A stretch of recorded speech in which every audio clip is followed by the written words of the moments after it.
This morning on BRN, what data are actually in the Social Security database? We're going to welcome back to the program Andrew Biggs of the American Enterprise Institute. He's also the author of the upcoming book, The Real Retirement Crisis. Andrew, welcome back to the program. Great to see you again this morning. Hey, thank you. Great to be with you. Andrew, I don't know if you've been following, but there has been a lot of talk about the Department of Government Efficiency, and in particular the Social Security Administration. I want to forgo the politics. I'm not really interested in that. We'll let other networks really jump into that. But I want to ask you just some basic questions, get your input on this. What type of data does the Social Security Administration actually hold? I want to inform the audience here. So I know Social Security number has to be one of the items, but what do they actually hold? What do they actually hold at the Social Security Administration? It's kind of funny. I mean, I worked at SSA for about 5 years. I ran the policy shop there. Then I got bumped up to be the number 2 in the agency, the deputy commissioner. So it's been a while, but I have a pretty decent idea of how the data systems work there. There is a funny perception people have, if you watch the movies, the government knows everything about me. Well, maybe the total government does, but any government agency, they have a limited amount of data about you. Social Security generally gathers the data necessary to run the Social Security program. So they're not spying on you for no reason. So they would know obviously things like your birth date to know when you can qualify for retirement benefits. They know who you worked for because your employer reports into them, and they know how much you earned in each job over the course of your career. And if you get your Social Security benefit statement from the SSA, which you could download today, it will show year by year what your earnings are. And that's really the purpose of that statement, is so that you can compare the earnings that are on the statement to your own records and make sure you're being fully credited for the amount you paid into Social Security. So they have data that are designed to run the program. But for instance, Social Security doesn't know at any given time who your spouse is. They don't know who you're married to because there's no facility for doing that. If your spouse's employer sends in their earnings, your employer sends in your earnings, but nobody is saying, let's match these two people up. So they don't figure that out until the time you apply for benefits and they ask who your spouse is and you tell them. So the data are largely restricted to the things Social Security needs to know. Now, for people applying for disability, there's going to be more information there. There will be medical records and things along those lines. But for the vast majority of people, it's really restricted to earnings data because that's what they need to calculate your benefits. What happens, Andrew, if I pass away? How does the administration, Social Security Administration, know that Jeffrey Snyder, knock on wood, I hope it doesn't happen for a while. It will, by the way, it will eventually happen. I'm not going to escape it like everybody else. But how does the administration know that Jeff Snyder passed away? Does it get informed? Does it get a death notice? How does the ball get rolling on that? Well, yeah, and this is the interesting thing that's come up. The idea there's a lot of Social Security numbers out there that belong to people who are implausibly old. I mean, it's the SSA ran a study year before last, found there's almost 19 million Social Security numbers assigned to people whose year of birth was over 100 years prior. And that's an implausibly large number. So people conclude, well, we must have fraud going on. But you have to think of how a program like Social Security works. They don't have a satellite that looks at you when you die. Somebody has to tell them that you passed away. Usually that is the funeral director.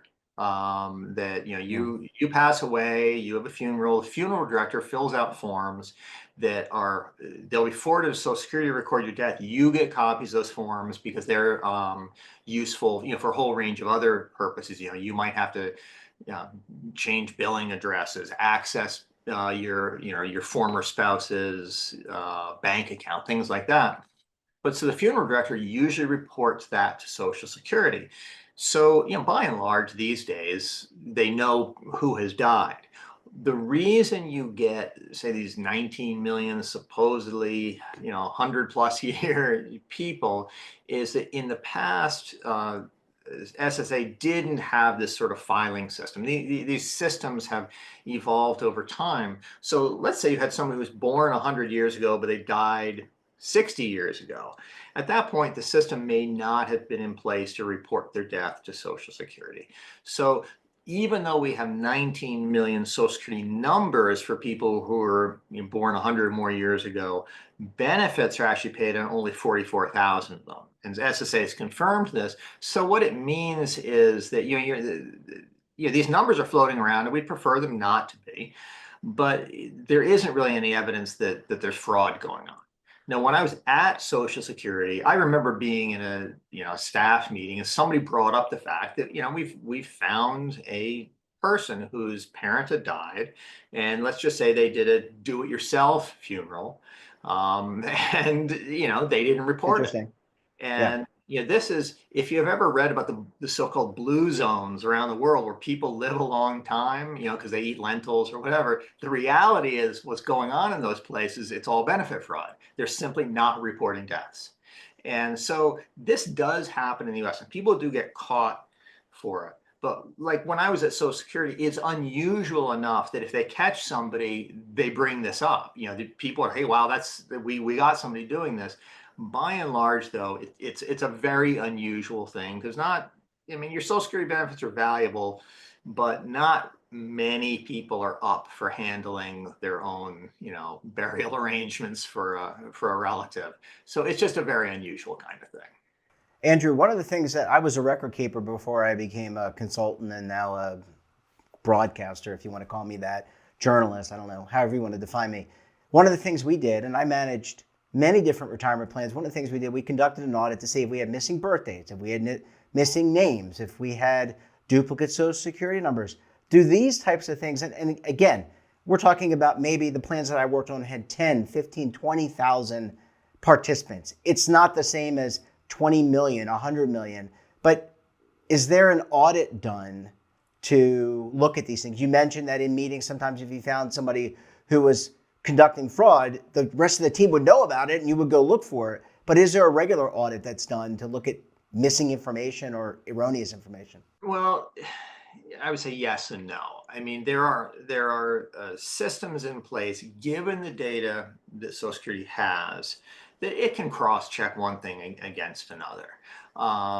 If you have, say, the same Social Security number being used multiple different times, that can tip them off. Okay, there's probably identity theft going on here.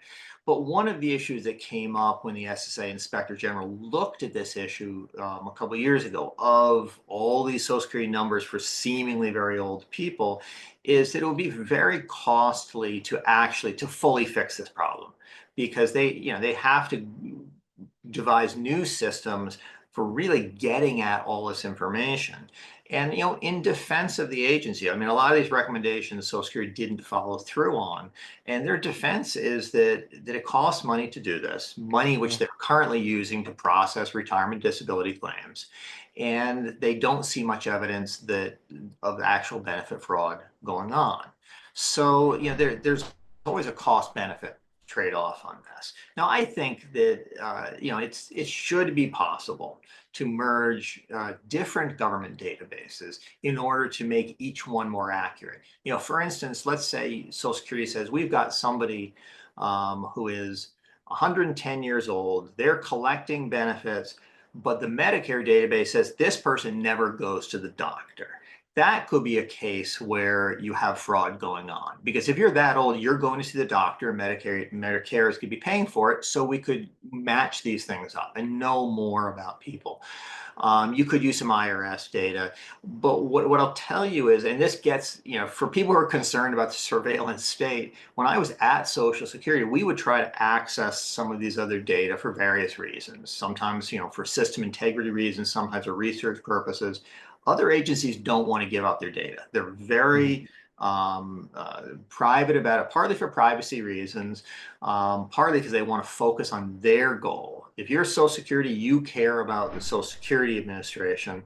There's been this fight within the agency, between the interim leaders and the Doge people about accessing data. It's not at all clear what the Doge people want to use it for. I wouldn't be surprised if they were trying to use some Social Security data for immigration enforcement purposes, which you probably could do. People at SSA are very focused on what SSA does. Or if you want IRS data, IRS is very concerned about what IRS does. And so there's less data sharing between agencies than you would think. On the one hand, that makes it tougher to track down problems like these. On the other hand, if you're somebody who's concerned about privacy, then that's a bit reassuring. A lot of agencies know a little bit about you. Nobody knows everything about you. Yeah, and I think this is, I mean, privacy is a big topic that I know it's outside of the retirement, but I think it's directly related. That's something that the Congress is looking at, the executive branch is looking at, and even the judicial branch is looking at cases around privacy. So it's not like this issue of privacy is going to go away anytime soon. Sure. And people have been concerned, okay, if the Doge people are looking at these data, what is going to happen to me? And that is something that Social Security and other agencies do take very, very seriously. It's just it is unusual to have any sort of information leak out. There are safeguards in place at the agency that if somebody chooses to look at your data, the computers record who that person is and when they did it. So then they can follow up and say, okay, why is somebody looking at your data? And I was at the agency, and this happened at the time. Somebody was just answering a question for a relative. And so they just logged in, looked up the person's earnings record to kind of say, okay, did your pay get adequately or accurately recorded? This is an innocent sort of thing, but we found out about it because it tripped an alarm, and then we looked into it, and the employee was said, okay, you can't be doing this. But the point is we have some safeguards in place to protect against that. Yeah, it's interesting, and I think it obviously brought to light because of the media's attention on certain aspects of the new administration, and rightfully so. It should do that. But I'm glad we have you here to kind of give us the behind the scenes. And, we really appreciate it. Andrew, thank you so much for joining us, and we look forward to having you back on the program again very soon. Hey, thanks. I appreciate it. And don't forget to subscribe to our daily newsletter, The Morning Pulse, for all the news in one place. Details, of course, at our website. And your subscription supports all this great content on BRN. Until tomorrow, I'm Jeff Snyder. Stay safe, keep on saving, and don't forget, roll with the changes.